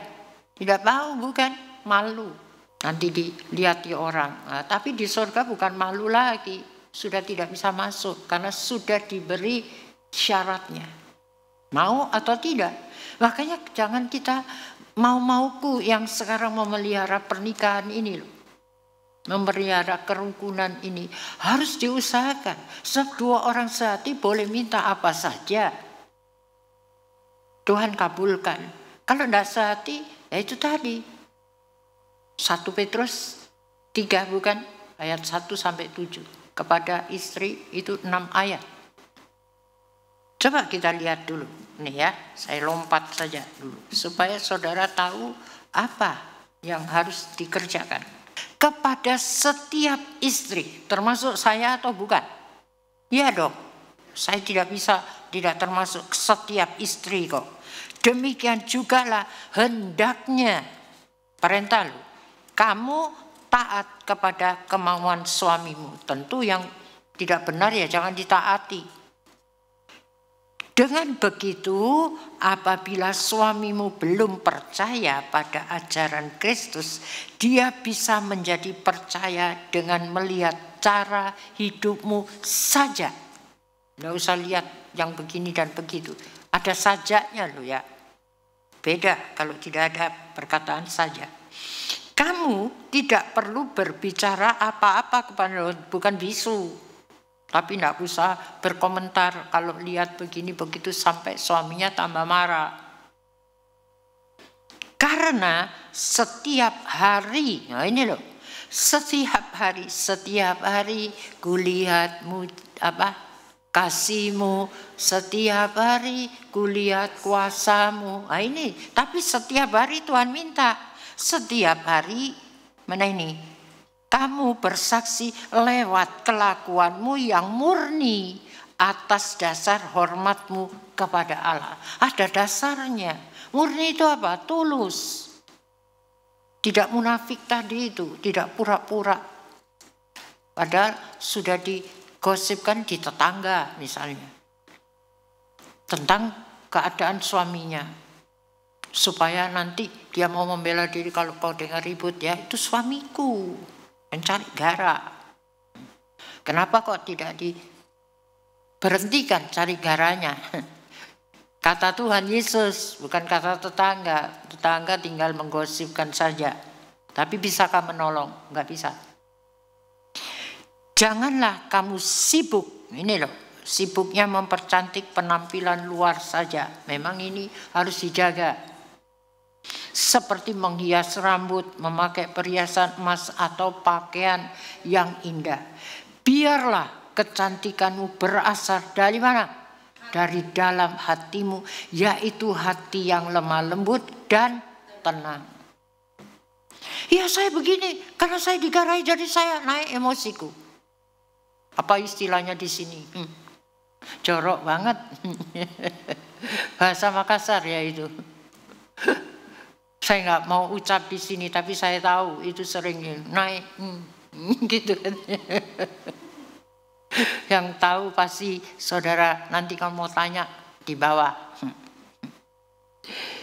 Biarlah kecantikanmu, ini sudah ya, kecantikan seperti itu sangat berharga di mata Allah. Kenapa kita mau berharga, kelihatan cantik di mata orang, tapi di mata Tuhan kita tidak ada nilainya. Sampai tarik tali ke apa. Di televisi ada artis yang sampai dipanggil mancung karena hidungnya dimancungkan. Ini betul, dari penampilan yang tidak mancung jadi mancung, jadi dipanggil mancung gitu katanya, tidak dipanggil namanya lagi. Jadi itu kecantikan yang palsu sebenarnya. Begitulah para perempuan saleh zaman dulu mendandani diri mereka, yakni dengan bersandar pada Allah dan menaati suami mereka masing-masing. Jangan menaati suaminya orang. Sehingga nanti di luar tahu suaminya ya dia bisa mengerti aku, jadi aku suka chatting sama dia. curhat-curhat. Tapi akhirnya belakangnya apa? Iblis main. Nah, ini betul. Ini fenomena yang sudah banyak kejadian kok. Gitu. Jadi ini betul-betul kita lihat apa ya, satu kejadian yang mengerikan. Itu kalau terjadi di luar sudahlah, tidak kenal takut akan Tuhan. Tapi kita yang sudah diajarin loh, jangan terjadi di dalam pengembalaan, terutama di Petra Women. Kemudian di sini tadi, mana ini tadi? Sebagai contoh, ini loh sampai dikasih contoh. Sarah taat kepada Abraham dan menghormatinya sebagai pemimpin keluarga mereka. Nah, kalau di gereja siapa pemimpin otoritas? Pasti ada otoritasnya, betul. Yang harus juga dihormati. Tapi buat kami datang di sini tidak mencari hormatnya manusia. Sebelum mau menghormati atau tidak, kami tidak menghiraukan. Yang penting hati kami tulus melakukan apa yang Tuhan perintahkan. Kemudian di sini tadi, kamu ini loh, kepada ini ya, ayat 7, kita 6. Nih. Jadi dibilang di sini, kamu juga akan menjadi anak Sarah. Ayat 6 ini belum selesai tadi. Kamu juga akan menjadi anak Sarah kalau kamu terus berbuat baik. Makanya jangan berhenti. Jangan berhenti minta doa. Tuhan dengar doa saya. Perjanjiannya ya dan amin. Nah, terus apa? Terus berdoa, dia kabulkan. Nah, ini terus berdoanya bagaimana? Jangan bolong-bolong. Untuk kalau perlu ya saya bisa ada waktu. Kalau enggak, nanti mi dulu. Nah, saya mau ke pesta itu dulu. Nanti bi Tuhan. Bukan salah, tetapi hubungan karib itu loh. Ini yang diminta. Apa artinya kita berdoa tapi hatinya enggak nyambung, enggak connect? Di jalan juga bisa connect, ya atau tidak? Karena Tuhan mau bergaul dengan orang yang takut akan Tuhan untuk memberitahu perjanjiannya. Kemudian di sini tadi, lihat, makanya di sini tidak dikatakan kalau terus berbuat baik dan tidak khawatir menghadapi kesulitan apapun. Kesulitan dari dalam, dari luar, dari anak, dari mertua, dari menantu, semuanya boleh mendatangkan kesulitan, tapi tidak khawatir menghadapi kesulitan apapun. Termasuk keuangan. Seringkali kan suami istri bisa bertengkar karena soal keuangan. Tapi kalau kita melakukan ini tidak perlu. Karena ada janjinya Tuhan. Tapi tidak boleh malas. Nah, ini tadi. Yang malas dan tidak kerja apa-apa, jangan makan. Nah, kalau saya pekerjaannya rohani, terus ditambahi lagi mesti pekerjaan jasmani, ya saya tidak menghargai tugas saya untuk mempersiapkan ini. Mungkin makanya saudara bisa tidur. Saya enggak bilang, jangan tidur ya, temani saya ya, doakan saya. Saya kalau pagi itu sampai pagi. Tidak mungkin saya mau usik saudara punya tidur. Itu tugas kami. Memang dengan Tuhan yang kasih kekuatan. Kemudian ini tadi. Terus di sini ya, kalau kepada para suami, hendaklah kalian masing-masing juga hidup baik dengan istrimu dan menyadari bahwa secara jasmani perempuan lebih lemah daripada laki-laki. Kamu harus menghargai istrimu. Harusnya itu. Kalau istri ini memang betul mengandalkan Tuhan. Ini harus caranya Tuhan mendatik suami itu bagaimana? Ini. Dia mengingat bahwa dia atas kebaikan hati Allah juga mewarisi hidup yang kekal. Kalau kamu tidak menghargai istrimu, maka doa-doamu pun tidak akan dijawab Allah. Ini sudah sanksi. Pasti dia punya doa yang mau apakah, mau yang tidak dijawab hanya karena tidak menghargai. Makanya jangan, kenapa kau tidak hargai saya? Tidak usah menantang begitu. Saya istrimu loh, bukan pembantumu. Sampai begitu lagi diterang-terangkan. Tidak perlu. Karena ini loh ada hukumnya. Jadi makin kita melakukan bagian kita dengan betul-betul, dengan tulus. Bukan dengan seperti bersungut-sungut juga tidak. Karena itu aib juga. Sehingga andalkan Tuhan dan taatilah nasihat yang bijaksana, maka engkau akan berhasil dan berbahagia. Jadi di sini kita lihat lagi ya, apalagi Amsal 13 ayat 17 nih. Utusan yang tidak dapat dipercaya menimbulkan pertikaian. Pertikaian itu pertengkaran loh, pertengkaran mulut, pertengkaran apalagi. Tetapi utusan yang jujur dapat mengadakan perdamaian. Ini pegang, karena kita diutus ke keluarga mana, betul atau tidak? Walaupun itu pilihan kita sendiri. Kita mau pilih yang mana, jangan sudah dipilihkan, sudah terpilih ini, kita menyesal. Tapi harus diusahakan ini, utusan yang tidak dapat dipercaya. Ini tidak bisa diandalkan toh, tidak bisa dipercaya oleh Tuhan, menimbulkan pertikaian. Tapi utusan yang jujur, kalau salah ya iya saya salah, dapat mengadakan perdamaian.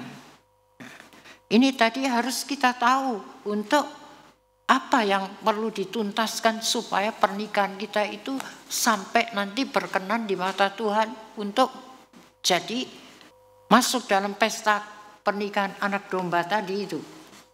Kemudian di sini di perikopnya 13 itu tertulis memuliakan Allah dalam segala keadaan, khususnya waktu sakit, sakit hati, sakit pikiran, sakit apa?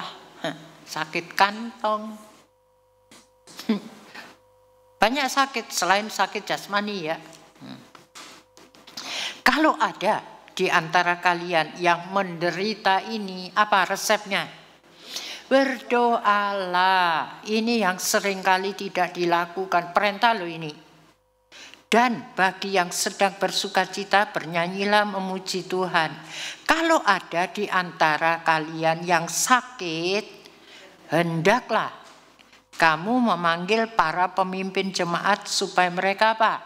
Mendoakanmu dan apa? Mengoleskan minyak. Jangan panggil teman-teman ngerumpi. Yang dikerumpi kesulitannya, kamu bagaimana? Kamu bagaimana? Dicocok-cocokkan. Oh begitu ya. Nanti ada yang kasih saran, oh lebih baik kau begini. Wah, itu sangat menyesatkan nanti.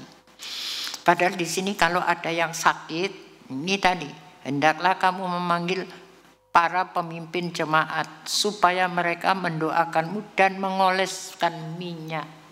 Bukan minyak urapannya dibawa-bawa ke sana kemari. Minyak urapan itu loh yang perlu ditransferkan. Betul? Dioleskan berarti sentuhan. Seringkali cuma kita minyaknya yang dibawa minyak ya. Urapan. Sini saya minta. Ada orang-orang yang tipe begitu. Tante, minta minyak urapannya. Supaya kalau perlu itu untuk gosok sakit kah apa itu. Saya turuti bagian beli kau minyak. Sini saya doakan. Gampang toh. Terus oleskan sendiri. Kalau percaya sembuh. Sebagai tanda bahwa mereka sudah memohon Tuhan Yesus untuk menyembuhkanmu.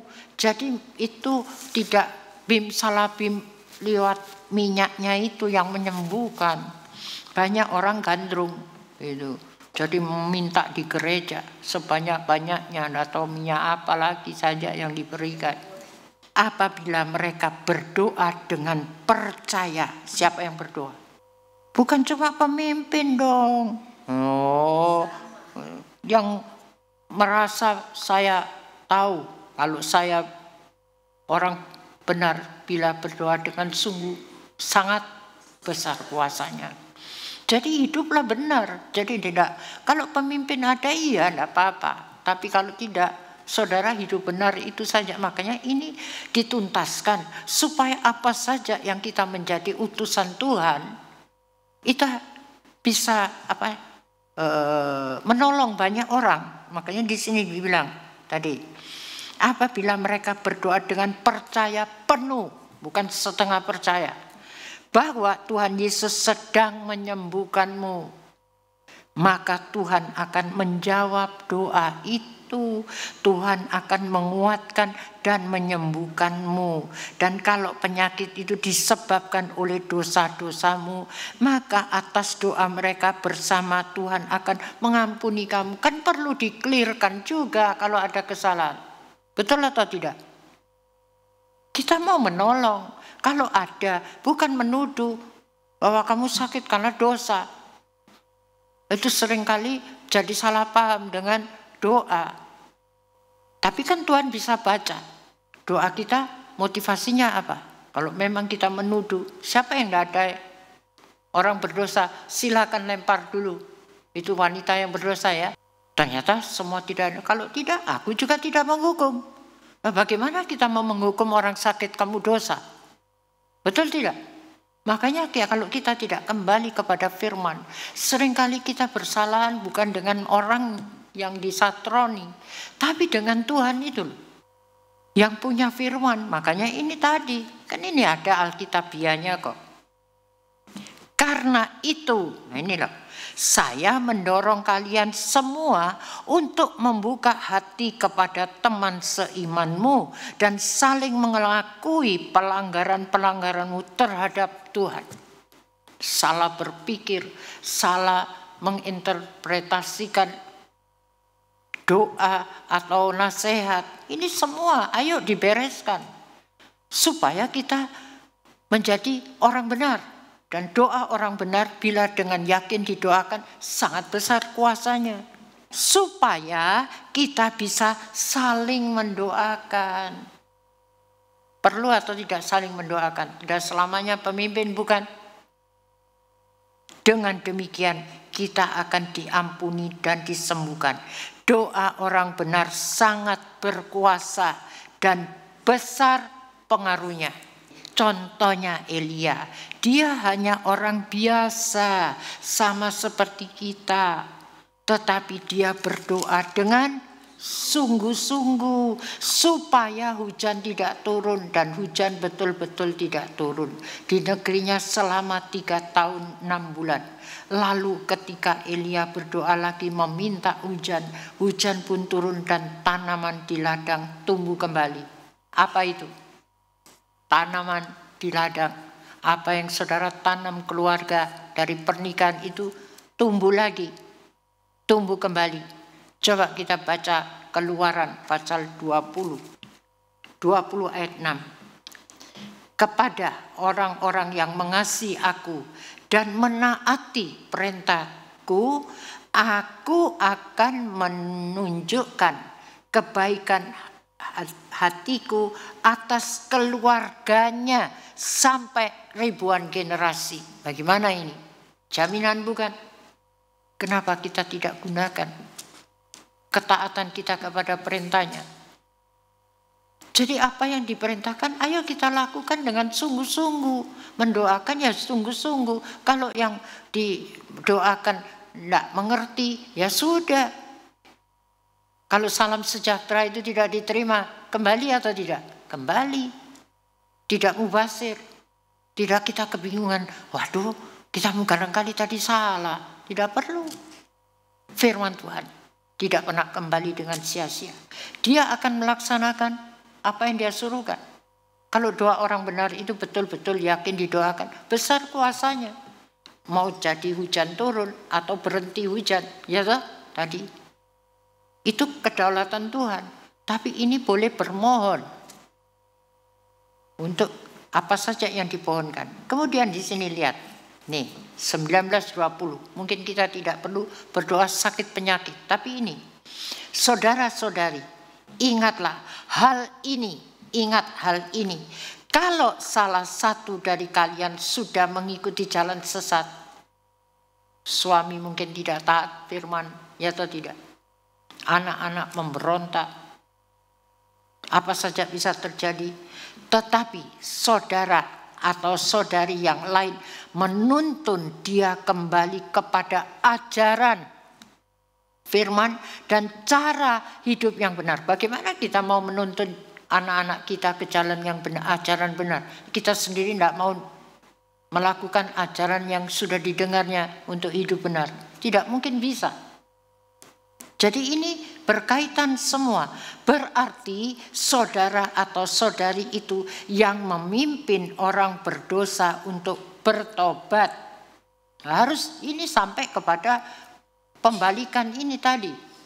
Sudah menyelamatkan dia dari neraka loh. Tugas mulia atau tidak seorang ibu atau istri sebagai leher, karena ini penunjang. Makanya tidak boleh mirip. Ada tongkat yang ayo kembali. Lakukan tugasmu yang baik, yang menyenangkan hati Tuhan. Wah, kalau itu dituruti sungguh-sungguh, makanya ini loh tadi, jaminan itu ada di dalam pilihan kita sendiri tadi itu. Sudah menyelamatkan dia dari neraka dan membuka jalan baginya sehingga dosa dan kesalahannya yang banyak itu diampuni. Makanya kalau kita sudah tidak bisa memaafkan, itu keliru. Kamu harus mengampuni seperti Bapakku yang juga mengampuni. Kalau kamu tidak mengampuni, aku juga tidak mengampuni. Begitu ya ayatnya. Karena kamu harus sempurna. Sama seperti Bapakku sempurna.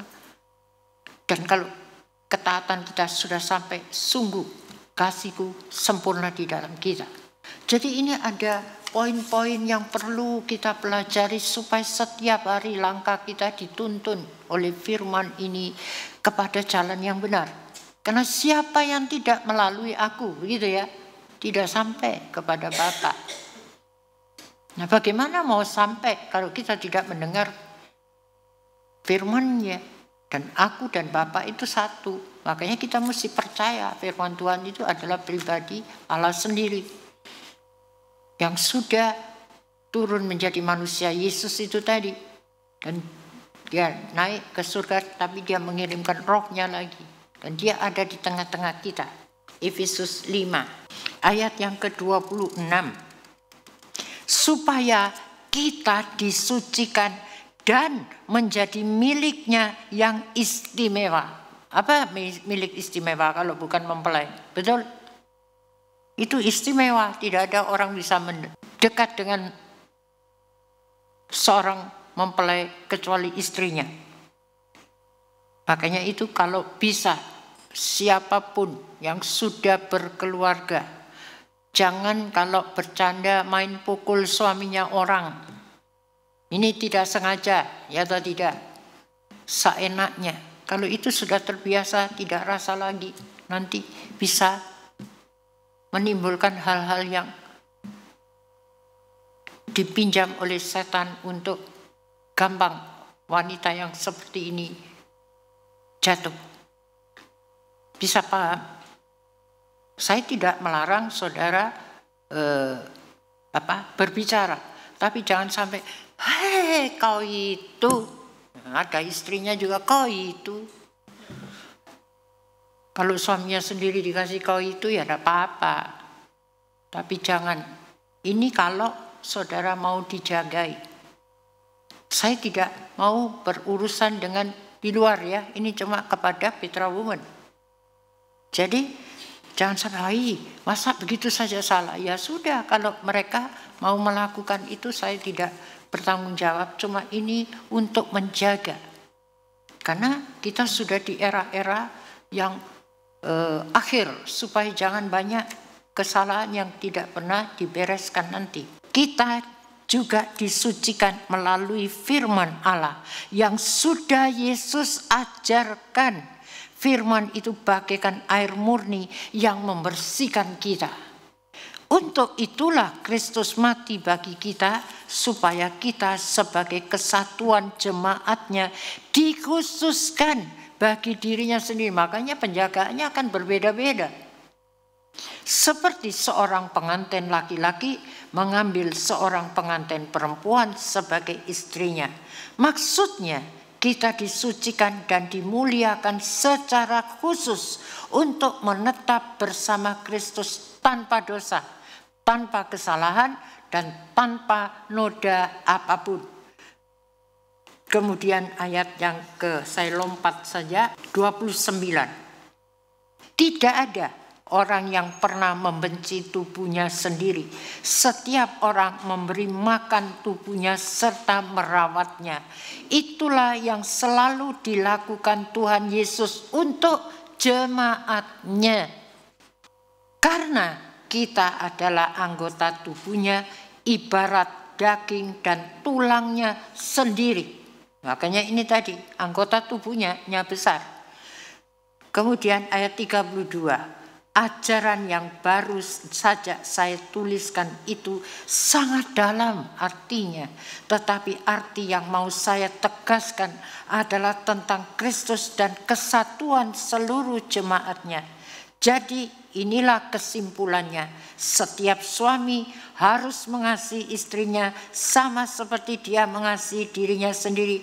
Dan istri harus menghormati suaminya. Jadi makanya tadi kalau kita pegang suaminya orang, nah suaminya bisa tersinggung juga bisa. Nanti di rumah, wah mungkin masa begitu saja, repot lagi. Nah, untuk menjaga ketenangan tadi ya, kita harus berusaha lakukan yang baik saja. Kalau yang nggak baik, jangan yang menimbulkan hal-hal yang tidak baik, gitu loh. Siapa yang tahan terhadap cemburu, gitu ya. Makanya ini tadi kita harus hindari supaya karena kita hadapi masa yang sukar. Matius pasal 5 ayat 8 sampai 10. Apa bunyinya itu?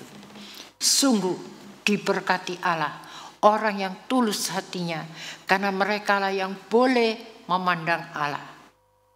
Ayat berikutnya, berjejeran ini semua. Sungguh diberkati Allah orang yang selalu berusaha mendatangkan damai di antara sesamanya.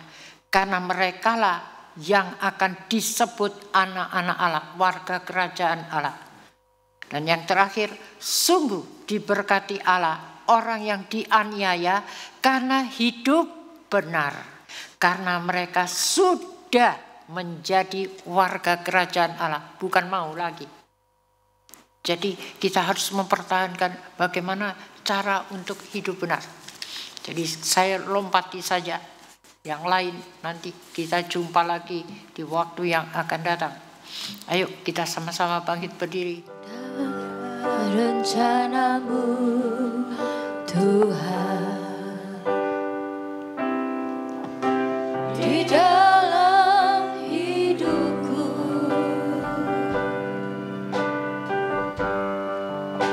walau ku tak tahu dan ku tak mengerti semua jalanmu.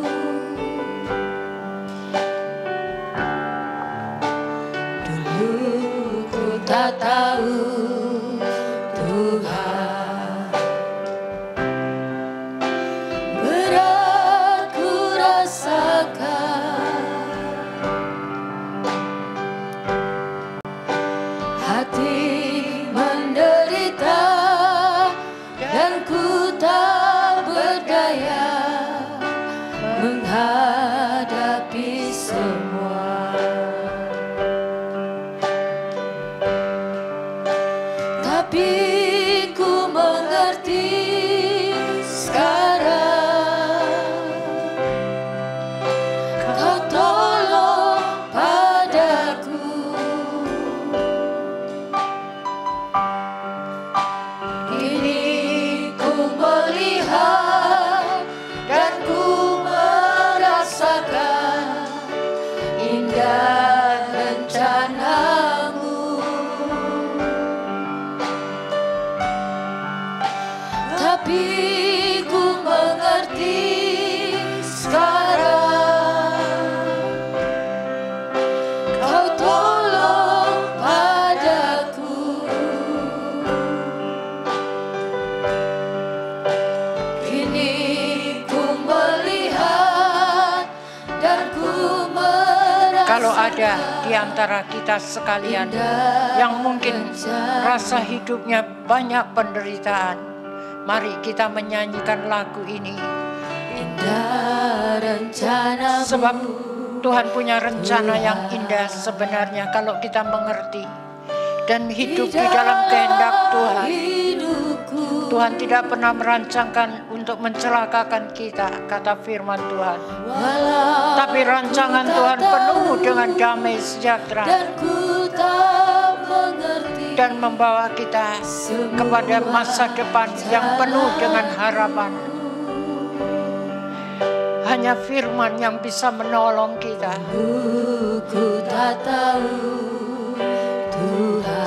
Kalau kita tidak tahu rencana Tuhan ini, mungkin kita jalani hidup ini terlalu berat sehingga tidak sanggup, dan banyak ibu-ibu yang putus asa dan ingin mengakhiri hidupnya mungkin. Tapi ayo, Tuhan masih buka kesempatan. Kita datang kepada Dia supaya kita mengerti hatinya Tuhan.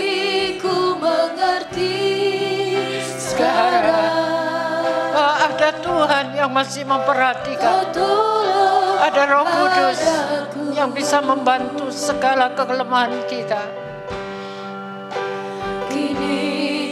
Dan Dia tidak akan mengingat segala kesalahan kita. Karena darahnya Yesus sanggup menghapus semuanya. Dan kita tata kembali kehidupan kita menurut apa yang Tuhan mau.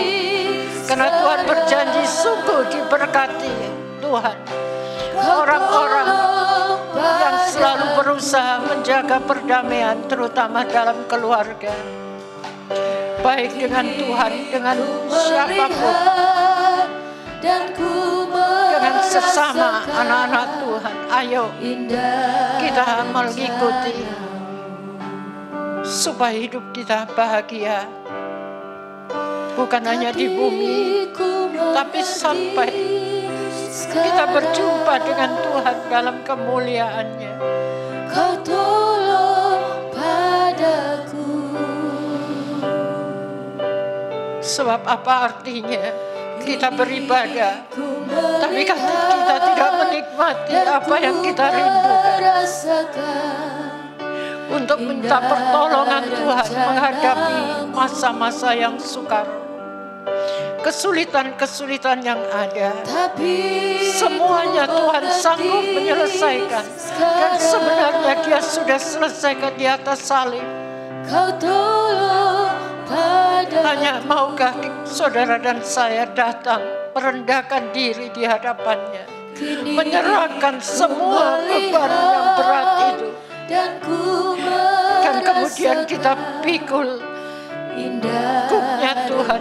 Itulah perintah-perintah Tuhan yang harus kita lakukan supaya benar-benar kita hidup berhasil di dalam menjalankan tugas kita sebagai orang-orang yang punya keluarga, untuk mempersiapkan masuk dan menjadi keluarga, bukan hanya di bumi, tapi menjadi keluarga Allah, menjadi warga kerajaan surga.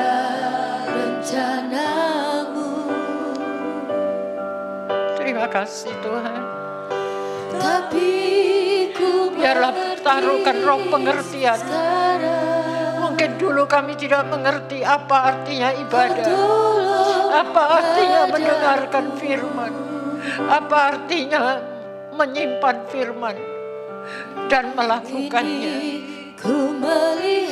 Sekarang kami boleh makin hari merasakan bahwa rencana Tuhan itu indah.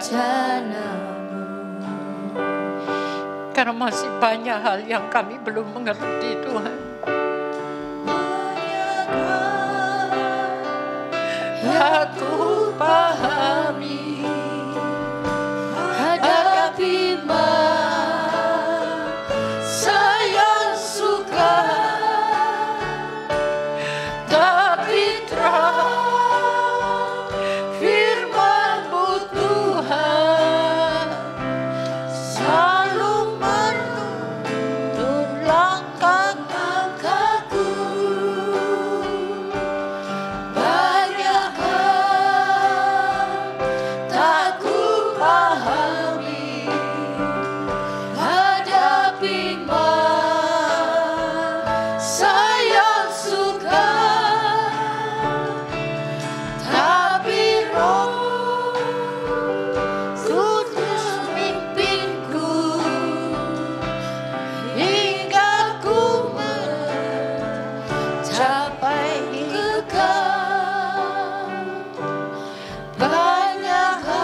firman Tuhan sanggup menuntun kita untuk mengatasi semua masalah yang sukar sekalipun.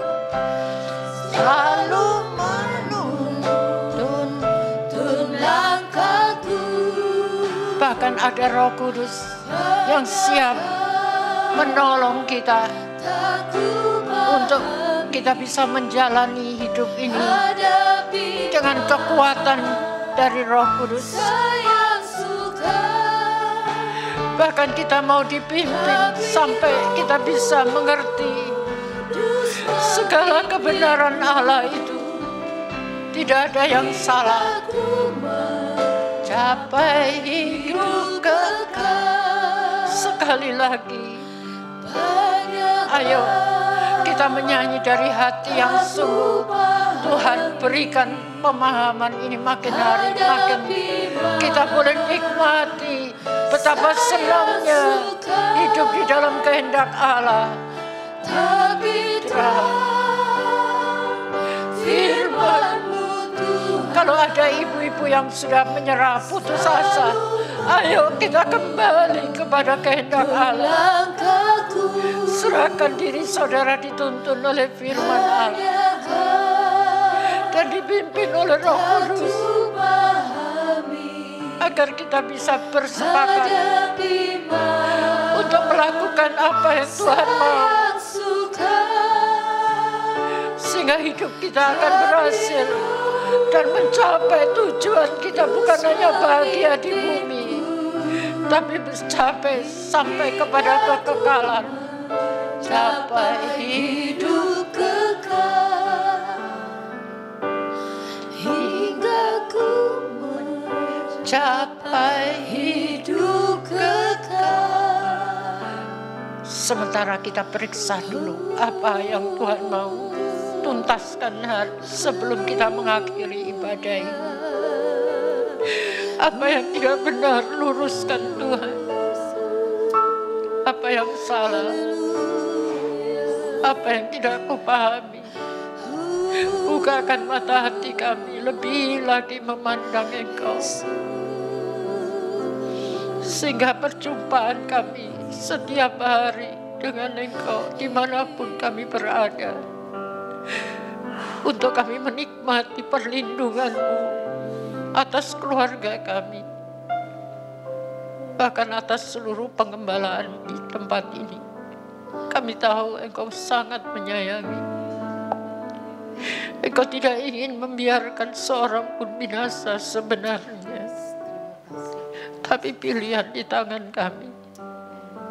Biarlah hari ini Tuhan, Roh Kudus, jamah hati kami semuanya, supaya dengan jamahan Roh Kudus kami boleh menikmati kuasa dari Roh Allah mengubah cara pandang kami, cara hidup kami yang tidak benar, cara kami menangkap isi hati-Mu. Kami serahkan seluruh umat-Mu di dalam belas kasihan-Mu Tuhan. Kami tahu firman-Mu sudah dilepaskan, dan doa kami supaya firman itu yang mengerjakan di dalam keluarga saudara masing-masing, terutama yang menyimpan sakit hati, yang rohaninya juga sakit, yang sudah lemah, yang sudah undur, yang imannya goyah karena kesusahan, mungkin karena penyakit yang dideritanya. Tuhan, bebaskan semuanya dalam nama Yesus. Karena Roh Kudus ingin membebaskan kami semuanya. Terutama yang masih tertawan, terbelenggu oleh roh-roh yang mengganggu, sehingga kami tidak bisa mentaati apa yang menjadi perintah-Mu. Dan itu berdampak di dalam kehidupan kami. Bagaimana doa-doa kami tidak terjawab. Karena itu Tuhan, datanglah saat ini Biarlah Engkau sendiri yang datang membebaskan setiap belenggu-belenggu yang mengikat. Dalam bentuk apa saja, bahkan ikatan-ikatan pernikahan yang sudah diambang kehancuran. Engkau juga datang kepadanya. Anak-anak yang sudah hilang mungkin karena obat-obat dan kehidupan seks bebas. Anak-anak yang sudah tidak bisa diajar oleh firman Tuhan. Engkau datang kepada mereka, kasihani mereka. Dan Tuhan berjanji, kalau kami sebagai orang tua mau mentaati firman-Mu, apa yang Engkau perintahkan, maka Tuhan dengan segala kebaikan hati Tuhan akan menolong, menyelamatkan keluarga kami sampai ribuan generasi. Tuhan, kami yakin Engkau akan menggenapi firman-Mu. Tapi kami harus sungguh-sungguh datang merendahkan diri di hadapan-Mu. Supaya benar-benar hidup kami tidak perlu khawatir lagi hari esok. Kesusahan sehari cukup sehari. Tidak perlu ditambah, kata firman Tuhan. Itulah jaminan bagi orang-orang yang hidupnya dekat dengan Engkau. Perjanjiannya selalu diberitahukan. Terima kasih Tuhan untuk hari ini. Biarlah pesan firman-Mu itu boleh terekam baik, tersimpan di dalam hati kami. Untuk kami boleh nikmati hasilnya. Bahwa sungguh-sungguh hal itu akan terjadi dalam keluarga kami masing-masing yang mendengarkan siaran ini.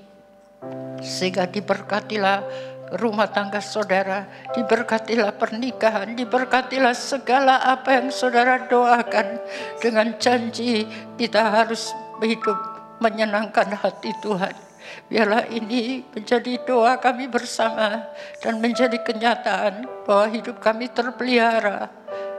Roh, jiwa, tubuh kami terpelihara sempurna, tidak bercacat menjelang hari kedatangan-Mu. Sehingga pada saat Tuhan datang, kami akan berjumpa dengan Engkau bukan takut akan hukuman Tuhan.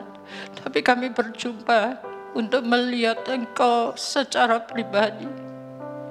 Dan selamanya kami hidup bersama dengan Engkau dalam menjadi warga kerajaan Allah. Itulah berkat yang kami terima saat ini Tuhan. Kami percaya bahwa hal itu akan terjadi apa yang Engkau inginkan dalam keluarga kami masing-masing. Diberkatilah juga kota kami Makassar. Kami tahu Engkau menjaga kota ini terhindar dari segala bahaya apapun. Sehingga kami masih bebas beribadah. Tuhan, kami akan gunakan kesempatan ini makin hari makin hidup kami mendekat kepadamu. Menjelang hari-Mu Tuhan, supaya kami semakin giat bersekutu dengan pribadi-Mu. Dan sehingga kami boleh hidup kami diberkati untuk memberkati banyak orang. Terima kasih Tuhan, dan biarlah segala berkat dicurahkan dari surga kepada kami semua dalam nama Tuhan Yesus Kristus. Semua yang sudah terima berkat Allah katakan amin. Selamat malam, Tuhan berkati.